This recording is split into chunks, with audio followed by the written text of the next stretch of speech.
As I played Rainbow Six Siege for the first time recently, one question crossed my mind. Why did it take me 2 years to try this? At this point, I've been hooked for weeks. I practiced as often as I can. I return time and time again to this complex and rewarding shooter, and I'm still finding reasons to love it. It's a marvel of modern game design. Upon further investigation, I discovered I was not at all the only one. Since its launch in December 2015, it has tripled its total player base, accumulating 25 million users in all. 2.3 million of them play it every day. For comparison, Blizzard's Overwatch, one of the more successful multiplayer games on the market, has a little more than 30 million players.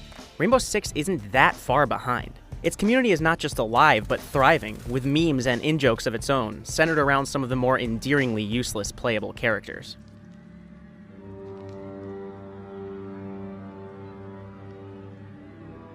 Let's hurry. There is nothing to fear here. I won't let you die.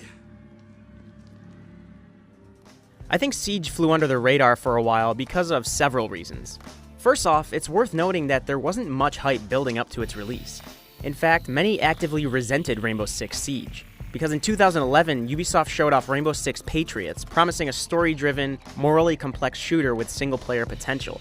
When the publisher announced the shift to a multiplayer-based experience in 2014, it rubbed many people the wrong way. Siege was fighting an uphill battle before it even released. Secondly, its aesthetic doesn't do it many favors. While the Kevlar padding and riot shields are appealing for people who prefer the military look, they don't really convey what the game actually is: a hero shooter. If you took Overwatch, made it 10 times harder, more punishing, and focused largely on close quarters combat with destructible environments, you'd kind of have Rainbow Six Siege. Lastly, there's the unfortunate story of the game's launch. Server issues plagued its first few weeks, while a thin supply of maps and characters meant it was widely overlooked. It had the skeleton of a great game, but its bones were brittle and almost ready to break. But here's the thing. Ubisoft Montreal didn't give up. It rolled out patches and updates, bug fixes, and server maintenance. It promised a year of content that would add new characters and maps throughout the coming months. Little by little, its mea culpa won fans back. It became one of AAA Games' weirdest anomalies and one of the greatest comeback stories in the medium. That's largely because Ubisoft Montreal listened to fans. In numerous updates on its blog, the company outlined the roadmap for the year's content. It gave the usual patch notes, but also detailed exactly how those updates would meet player feedback. After steadily building its player base during 2016, Ubisoft continued through 2017 as well, and as of this video, has plans for the entirety of next year to boot.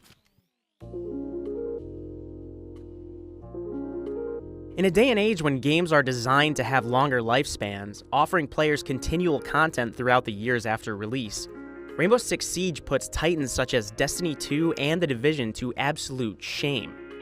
It releases new characters and maps with one season of content, and continues to balance the changes well into the next. Ubisoft even postponed a whole season to make way for Operation Health, a maintenance period reviled by some fans, but in the long term, still a sign of goodwill on Ubisoft's part. It's also worth noting that all of this content releases for free. Yes, you can spend real-world money on specific cosmetic items, and to boost the unlock rate of new characters. Siege also provides an array of bonuses for buying a $30 yearly pass. But unlike games such as Battlefront 2 or Fortnite, Rainbow Six Siege doesn't feel built around this progression system at all. It is a deep, intricate game with potential for thousands of hours of playtime at no additional cost. A common complaint with Destiny or The Division, another Ubisoft-published title, is that the games themselves aren't all that fun on their own. They rely mainly on their progression aspects to keep players hooked. When they don't have solid mission and level design as a foundation to start from, people take notice. They get bored. They play other games. This may sound obvious, but I think a huge reason Siege is thriving is because it is a thrilling game in itself.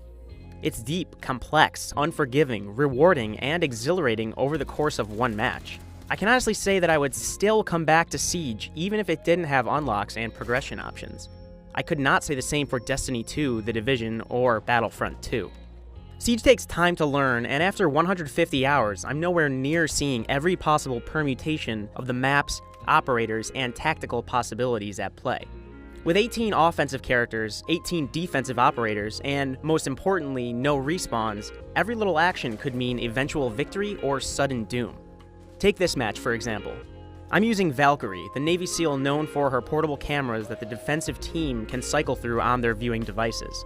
At first, I place the cameras on walls and ceilings at vital choke points. As the match continues, however, a teammate shows me something new. I can shred the upper part of a wall, toss one of my cameras into the gap, and now I can see 2 full rooms with no sheetrock in the way. I doubled my field of view with a trick I never considered before. Of course, in this match it didn't really help me because my teammate shot me square in the face, but anyway, it was a cool trick regardless. Here's a bigger picture example. One of my favorite operators, IQ, uses a device that can scan for electronic objects through walls, floors, and ceilings. It's super useful against characters such as Jaeger and Bandit, heroes with defensive gadgets that make life harder for any attacking team. But on House, a map set in a serene suburb, IQ's scanning device becomes even more useful. Most of the walls, floors, and ceilings are made of wood, and so you can destroy defensive objects easier with bullet penetration. By gauging the scenario, selecting the right operator, and using her device to the fullest, I helped my team to a tense victory. And in a game that almost demands communication among teammates, Rainbow Six Siege has a community that's oddly willing to embrace newcomers. There are definitely elitist players who look down on newbies, but I've also seen countless videos of people being guided through their first few matches, learning the ins and outs of environmental destruction and bomb defusal. Now, here's the best part of all this, and I think this is the secret to why Rainbow Six Siege continues to grow.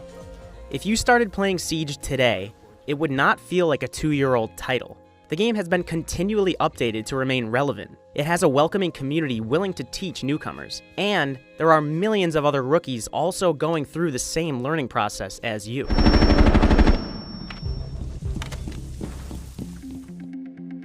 We live in a time when games are often more concerned with being platforms than discrete experiences. Destiny, Warframe, and Overwatch all follow this ethos.